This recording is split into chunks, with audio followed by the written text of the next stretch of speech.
नमस्कार मित्रांनो, समाज सुधारक या आपल्या आवडत्या चॅनलवर मी तुमचं मनापासून स्वागत करतो. आपला देश, आपला इतिहास आणि आपली धोरणे समजून घेतल्याशिवाय खऱ्या अर्थाने समाज सुधारणा होऊ शकत नाही. म्हणूनच आज आपण एका अत्यंत महत्त्वाच्या ऐतिहासिक घटनेवर प्रकाश टाकणार आहोत. 1962चे भारत-चीन युद्ध आणि भारताच्या परराष्ट्र धोरणात झालेले मोठे बदल. हा विषय केवळ इतिहासाचा भाग नाही, तर आजच्या भारताच्या खंबीर भूमिकेचा आणि राष्ट्रीय सुरक्षेचा पाया आहे. आपण 20 अत्यंत माहितीपूर्ण आणि दमदार भागांच्या माध्यमातून हा विषय उलगडणार आहोत. चला तर मग सुरू करूया या ऐतिहासिक प्रवासाला. भाग 1. हिंदी-चीनी भाई-भाईचा काळ. 1947 मध्ये भारताला स्वातंत्र्य मिळाल्यानंतर आणि 1949 मध्ये चीनमध्ये कम्युनिस्ट क्रांती झाल्यानंतर दोन्ही देशांनी सुरुवातीला मैत्रीपूर्ण संबंध प्रस्थापित करण्याचा प्रयत्न केला. भारताचे पहिले पंतप्रधान पंडित जवाहरलाल नेहरू यांनी आशियाई एकतेचे स्वप्न पाहिले होते. हिंदी-चीनी भाई-भाई या घोषणेने संपूर्ण जगभरात दोन्ही देशांच्या मैत्रीचा डंका वाजवला गेला. 1954 मध्ये दोन्ही देशांनी पंचशील करारावर स्वाक्षऱ्या केल्या, ज्यामध्ये एकमेकांच्या प्रादेशिक अखंडतेचा आणि सार्वभौमत्वाचा आदर करण्याचे तत्त्व मांडले होते. भारताला वाटले की चीन हा एक विश्वसनीय मित्र आहे आणि सीमेवर कोणताही मोठा धोका निर्माण होणार नाही. या अतीव विश्वासामुळेच भारताच्या परराष्ट्र धोरणात सुरुवातीला आदर्शवादाला जास्त महत्त्व दिले गेले. भाग 2. तिबेटचा प्रश्न आणि तणावाची सुरुवात. भारत आणि चीन यांच्यातील मैत्रीला पहिला तडा गेला तो तिबेटच्या मुद्द्यावरून. 1950च्या दशकात चीनने तिबेटवर लष्करी कारवाई करून ताबा मिळवण्यास सुरुवात केली. सुरुवातीला भारताने यावर मवाळ भूमिका घेतली, परंतु तिबेटमधील परिस्थिती चिघळत गेली. 1959 मध्ये तिबेटचे आध्यात्मिक नेते दलाई लामा यांनी चीनी अत्याचारांपासून वाचण्यासाठी भारतात आश्रय घेतला. भारताने त्यांना राजकीय आश्रय दिला. ही गोष्ट चीनच्या नेतृत्वाला, विशेषतः माओ त्से-तुंग यांना खूप खटकली. चीनने भारताच्या या कृतीला आपल्या अंतर्गत बाबींमधील हस्तक्षेप मानले. इथूनच दोन्ही देशांमधील राजकीय अविश्वासाची बीजे रोवली गेली आणि सीमेवरील तणाव हळूहळू वाढू लागला. भाग 3. सीमावाद, मॅकमोहन रेषा आणि अक्साई चीन. तिबेटच्या मुद्द्यासोबतच भारत आणि चीनमध्ये गंभीर सीमावाद उफाळून आला. ब्रिटिश काळात आखलेली मॅकमोहन रेषा भारताने पूर्व सीमेवर अधिकृत मानली होती, परंतु चीनने ही रेषा साम्राज्यवादी ब्रिटिशांनी लादलेली आहे असे सांगून ती अमान्य केली. दुसरीकडे पश्चिम सीमेवर लद्दाखमधील अक्साई चीन या 38,000 चौरस किलोमीटरच्या निर्जन पण सामरिकदृष्ट्या महत्त्वाच्या भूभागावर चीनने दावा सांगितला. इतकेच नव्हे तर चीनने 1957 मध्ये अक्साई चीनमधून जाणारा एक महत्त्वाचा महामार्ग, शिंजियांग तिबेट महामार्ग, गुपचूप बांधून पूर्ण केला. जेव्हा भारताला या रस्त्याबद्दल समजले तेव्हा देशात संतापाची लाट उसळली आणि हा सीमावाद अत्यंत गुंतागुंतीचा बनला. भाग 4. भारताचे फॉरवर्ड पॉलिसी धोरण. सीमेवर चीनच्या वाढत्या कारवाया आणि घुसखोरी थांबवण्यासाठी 1961च्या अखेरीस भारताने फॉरवर्ड पॉलिसी म्हणजेच आक्रमक आघाडीचे धोरण स्वीकारले. या धोरणाअंतर्गत भारतीय लष्कराला वादग्रस्त सीमा भागात, विशेषतः चीनी चौक्यांच्या पुढे जाऊन नवीन चौक्या स्थापन करण्याचे आदेश देण्यात आले. भारताचा असा ठाम समज होता की चीन कधीही भारतावर मोठ्या प्रमाणात लष्करी हल्ला करणार नाही आणि या लहान लहान चौक्यांमुळे चीनी सैन्य माघार घेईल. मात्र हा भारताचा सर्वात मोठा रणनीतिक गैरसमज ठरला. या धोरणामुळे सीमेवर दोन्ही देशांचे सैन्य आमनेसामने आले आणि छोट्या चकमकींचे रूपांतर एका मोठ्या आणि विनाशकारी युद्धाच्या तयारीत होऊ लागले. भाग 5. ऑक्टोबर 1962. युद्धाचा भडका. अखेर तो काळा दिवस उजाडला.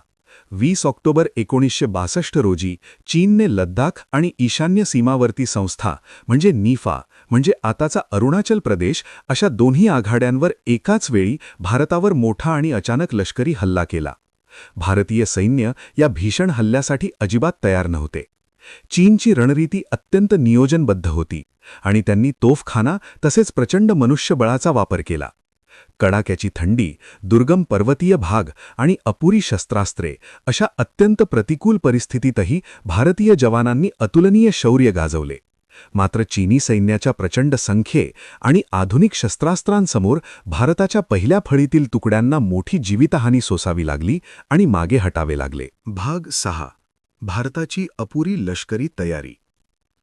1962च्या युद्धात भारताला ज्या पराभवाचे सामोरे जावे लागले त्याचे मुख्य कारण म्हणजे लष्करी तयारीचा अभाव. स्वातंत्र्यानंतर भारताचे धोरण शांतता आणि विकासावर केंद्रित होते. संरक्षण बजेट अत्यंत मर्यादित होते. अनेक भारतीय सैनिकांकडे हिमालयातील हाडे गोठवणाऱ्या थंडीचा सामना करण्यासाठी योग्य गरम कपडे किंवा बर्फात चालणारे बूट नव्हते. त्यांच्याकडे असलेल्या .303 रायफल्स जुन्या पद्धतीच्या होत्या, तर चीनी सैन्य स्वयंचलित शस्त्रांनी सज्ज होते. लॉजिस्टिक्स आणि रस्ते जोडणीचाही मोठा अभाव होता, ज्यामुळे सीमेवरील जवानांपर्यंत वेळेवर रसद पोहोचवणे अशक्य झाले.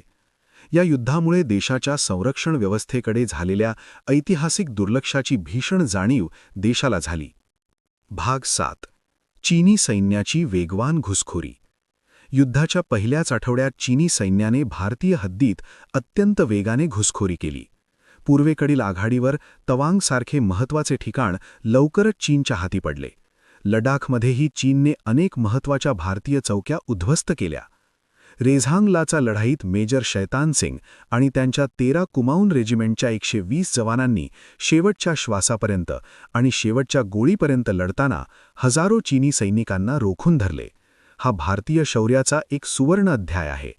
परंतु एकंदरीत युद्ध पातळीवर चीनी सैन्याची आगेकूच थांबवणे अशक्य होत होते.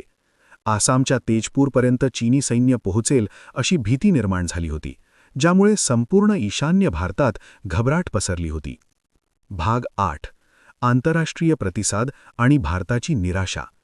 या युद्धकाळात आंतरराष्ट्रीय राजकारणाचे वास्तव भारताच्या निदर्शनास आले. ज्या अलिप्ततावादी चळवळीचे नेतृत्व भारताने केले होते, त्यातील अनेक देशांनी या संघर्षात तटस्थ राहणे पसंत केले. भारताचा जवळचा मित्र मानल्या जाणाऱ्या सोव्हिएत युनियनने म्हणजे रशियाने क्युबन क्षेपणास्त्र पेच प्रसंगामुळे सुरुवातीला चीनला पाठिंबा दर्शवणारी मवाळ भूमिका घेतली. संकटाच्या वेळी पंडित नेहरूंना अखेर अमेरिकेचे अध्यक्ष जॉन एफ केनेडी आणि ब्रिटनकडे लष्करी मदतीची मागणी करावी लागली. अमेरिका आणि ब्रिटनने तातडीने शस्त्रास्त्रे आणि मदत पाठवण्यास सुरुवात केली. या घटनेमुळे भारताला समजले की आंतरराष्ट्रीय राजकारणात भावनेपेक्षा राष्ट्रीय हिताला अधिक महत्त्व असते. भाग 9. चीनची एकतर्फी युद्धबंदी. 20 नोव्हेंबर 1962 रोजी बरोबर एका महिन्याच्या भीषण संघर्षानंतर चीनने अचानक एकतर्फी युद्धबंदी जाहीर केली. चीनने घोषित केले की त्यांचे सैन्य त्यांनी ताब्यात घेतलेल्या भागातून मॅकमोहन रेषेच्या मागे 20 किलोमीटर परत जाईल. चीनने हे युद्ध थांबवण्यामागे अनेक कारणे होती. हिवाळा सुरू झाल्यामुळे रसद पुरवणे त्यांच्यासाठी कठीण होणार होते. तसेच अमेरिका आणि ब्रिटन भारताच्या मदतीला धावून आल्यामुळे युद्ध भडकण्याची शक्यता होती. चीनने अक्साई चीनमधील आपला ताबा कायम ठेवला, परंतु अरुणाचल प्रदेशमधून माघार घेतली. युद्ध थांबले असले तरी त्याने भारतीय राष्ट्रीय मानसिकतेवर कधीही न भरून येणारी मोठी जखम केली. भाग 10. युद्धाचे तात्काळ परिणाम आणि राष्ट्रीय धक्का. युद्ध समाप्तीनंतर संपूर्ण भारत देशात एक मोठा मानसिक धक्का आणि नैराश्याचे वातावरण होते. देशाचा अभिमान दुखावला गेला होता. हिंदी चीनी भाईभाईचा फुगा फुटला होता आणि चीनकडून झालेल्या या विश्वासघाताने देशातील जनता संतप्त होती. पंडित जवाहरलाल नेहरूंच्या प्रतिमेला आणि नेतृत्वाला या युद्धाचा सर्वात मोठा फटका बसला. त्यांच्या आदर्शवादी परराष्ट्र धोरणावर संसदेत आणि बाहेर कडाडून टीका झाली. तत्कालीन संरक्षण मंत्री व्ही.के. कृष्ण मेनन यांना या पराभवाची नैतिक जबाबदारी स्वीकारून राजीनामा द्यावा लागला. या पराभवाने भारतीय राजकीय व्यवस्थेला खडबडून जागे केले आणि धोरणात्मक बदलाची निकड निर्माण केली. भाग 11. परराष्ट्र धोरणातील बदल, आदर्शवादाचा अंत आणि वास्तववादाचा उदय. 1962च्या युद्धानंतर भारताच्या परराष्ट्र धोरणात सर्वात मोठा आणि ऐतिहासिक बदल झाला तो म्हणजे आदर्शवादाचा अंत आणि वास्तववादाचा उदय. नेहरूंना वाटले होते की जागतिक शांतता आणि पंचशील तत्वांच्या आधारे भारताचे संरक्षण करता येईल, पण चीनच्या हल्ल्याने हे सिद्ध केले की केवळ चांगल्या हेतूने देशाचे संरक्षण होत नाही. यानंतर भारताने आंतरराष्ट्रीय राजकारणाकडे अधिक व्यावहारिक दृष्टिकोनातून पाहण्यास सुरुवात केली. देशाच्या सुरक्षेसाठी केवळ मुत्सद्दीगिरी पुरेशी नसून लष्करी ताकदही तितकीच महत्त्वाची आहे हे वास्तव भारताने स्वीकारले आणि परराष्ट्र धोरणाला राष्ट्रीय सुरक्षेशी अधिक घट्ट जोडले. भाग 12. अलिप्ततावादी धोरणाचे पुनर्मूल्यमापन. अलिप्ततावादी चळवळ हा भारताच्या परराष्ट्र धोरणाचा कणा होता. जगातील कोणत्याही महासत्तेच्या लष्करी गटात सामील न होणे हे त्याचे सूत्र होते. मात्र 1962च्या युद्धात अलिप्ततावादी देशांनी भारताला सक्रिय पाठिंबा न दिल्याने या धोरणाच्या मर्यादा उघड झाल्या. यानंतर भारताने अलिप्ततावादाचा त्याग केला नाही, परंतु त्यात व्यावहारिक बदल नक्की केले. गरज पडल्यास पाश्चात्य देश, अमेरिका, ब्रिटन आणि भविष्यात सोव्हिएट युनियन यांच्याकडून लष्करी व धोरणात्मक मदत घेण्यास भारताने मागेपुढे पाहिले नाही. भारताचे नवीन धोरण हे लवचिक अलिप्ततावाद म्हणजे फ्लेक्सिबल नॉन अलाइनमेंट असे बनले. भाग 13. भारतीय सशस्त्र दलांचे आधुनिकीकरण. या युद्धामुळे मिळालेला सर्वात मोठा धडा म्हणजे लष्करी सज्जतेची गरज. भारताच्या परराष्ट्र धोरणाचा आता मुख्य उद्देश मजबूत लष्करी पाठबळ असलेली मुत्सद्देगी हा बनला. युद्धानंतर संरक्षण बजेटमध्ये लक्षणीय वाढ करण्यात आली. सैनिकांच्या संख्येत वाढ करणे, आधुनिक शस्त्रास्त्रे खरेदी करणे आणि पर्वतीय युद्धतंत्रासाठी विशेष तुकड्या तयार करणे यावर भर दिला गेला. परराष्ट्र मंत्रालयाने विविध देशांसोबत लष्करी सहकार्य आणि शस्त्रे खरेदी करार करण्यास गती दिली. शांततेची इच्छा असली तरी युद्धाची तयारी ठेवावी लागते, हे तत्त्व भारताच्या नव्या धोरणाचा स्थायी भाव बनले. भाग 14. सोव्हिएत युनियनसोबतचे घनिष्ठ संबंध. 1962च्या युद्धानंतर भारताच्या परराष्ट्र धोरणात आलेले एक महत्त्वाचे वळण म्हणजे सोव्हिएत युनियनसोबतचे घनिष्ठ संबंध. युद्धकाळात अमेरिकेने भारताला मदत केली होती, पण अमेरिकेचा कल पाकिस्तानाकडे अधिक होता. त्यामुळे भारताला एका विश्वासार्ह महासत्तेची गरज होती, जी लष्करी तंत्रज्ञान आणि राजकीय पाठबळ देऊ शकेल.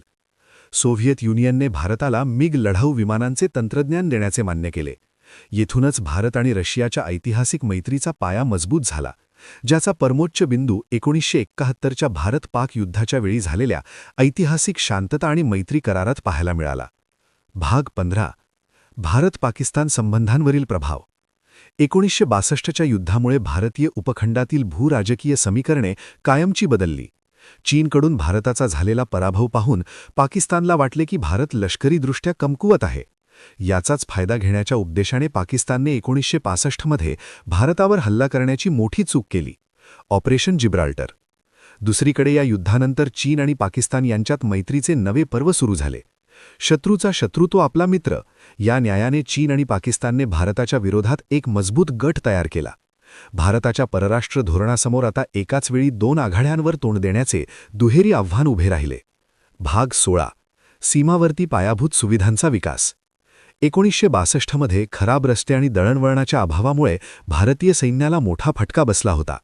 हे लक्षात घेऊन भारताने आपल्या परराष्ट्र आणि देशांतर्गत सुरक्षा धोरणात मोठा बदल केला. बॉर्डर रोड्स ऑर्गनायझेशनला अधिक बळकट करण्यात आले. हिमालयाच्या दुर्गम भागात रस्ते, पूल आणि हवाई पट्ट्या बांधण्याचे काम वेगाने सुरू झाले. सीमेवर केवळ लष्कर नाही तर नागरी वस्ती आणि पायाभूत सुविधा भक्कम असणे हे शत्रूला रोखण्यासाठी आवश्यक आहे, हे भारताने ओळखले. आज भारत सीमेवर जे वेगाने रस्ते बांधत आहे त्याचे मूळ या 1962च्या युद्धाच्या अनुभवात आहे. भाग 17. व्यावहारिक मुत्सद्देगिरीकडे. आंतरराष्ट्रीय राजकारणात भारताची प्रतिमा आता केवळ शांतिदूत अशी राहिली नाही. भारत आता आपल्या भौगोलिक सीमांच्या संरक्षणासाठी अत्यंत आक्रमक आणि खंबीर बनला. शेजारील देशांसोबतचे संबंध, ज्याच्यामध्ये नेपाळ, भूतान, श्रीलंका यांचा समावेश होतो, या संबंधांवर भारताने अधिक भर दिला, जेणेकरून चीनचा प्रभाव या भागात वाढू नये. भारताने प्रोॲक्टिव्ह डिप्लॉमसी म्हणजे सक्रिय मुत्सद्देगिरीचा अवलंब सुरू केला. संयुक्त राष्ट्र आणि इतर जागतिक मंचांवर भारताने आपली सीमा आणि राष्ट्रीय सुरक्षेचे प्रश्न अत्यंत प्रखरपणे मांडण्यास सुरुवात केली. हा भारताच्या परराष्ट्र धोरणाचा परिपक्वतेकडे जाणारा एक अत्यंत महत्त्वाचा प्रवास होता. भाग 18. भारताच्या अणु धोरणाची बीजे. 1962च्या युद्धानंतर लगेचच 1964मध्ये चीनने आपली पहिली यशस्वी अणुचाचणी केली आणि अणुवस्त्रधारी राष्ट्र बनले. चीनच्या या कृतीमुळे भारताच्या सुरक्षेला असलेला धोका कित्येक पटीने वाढला. याच घटनेने भारताच्या परराष्ट्र आणि सुरक्षा धोरणात एक प्रचंड मोठी वैचारिक क्रांती घडवून आणली. भारताला जाणवले की पारंपरिक शस्त्रास्त्रांच्या जोरावर आपण आण्विक शेजाऱ्याशी लढू शकत नाही. येथूनच भारताच्या स्वतंत्र अणु कार्यक्रमाला गती मिळाली. ज्या शांततावादी भारताने अणुवस्त्रांना कायम विरोध केला होता, त्याच भारताने पुढे 1974 मध्ये पोखरण येथे आपली पहिली शांततापूर्ण अणुचाचणी करून जगाला आपली ताकद दाखवून दिली. भाग 19. भारतीय मुत्सद्देगिरीवरील मानसिक प्रभाव. 1962च्या युद्धाचा भारताच्या राजनैतिक मानसिकतेवर अत्यंत खोल प्रभाव पडला. या युद्धामुळे भारत चीनबद्दल कायमस्वरूपी सावध झाला. विश्वास ठेवा पण पडताळून पहा, हे भारताचे चीन संदर्भातील नवे धोरण बनले. चीनसोबत सीमाप्रश्नावर चर्चा करताना भारताने अधिक ताठर आणि तडजोड न करण्याची भूमिका स्वीकारली. डोकलाम 2017 आणि गलवान खोऱ्यातील 2020च्या संघर्षाच्या वेळी भारताने जी खंबीर आणि आक्रमक भूमिका घेतली, त्यामागे 1962च्या चुकीची पुनरावृत्ती न करण्याचा ठाम निश्चय होता.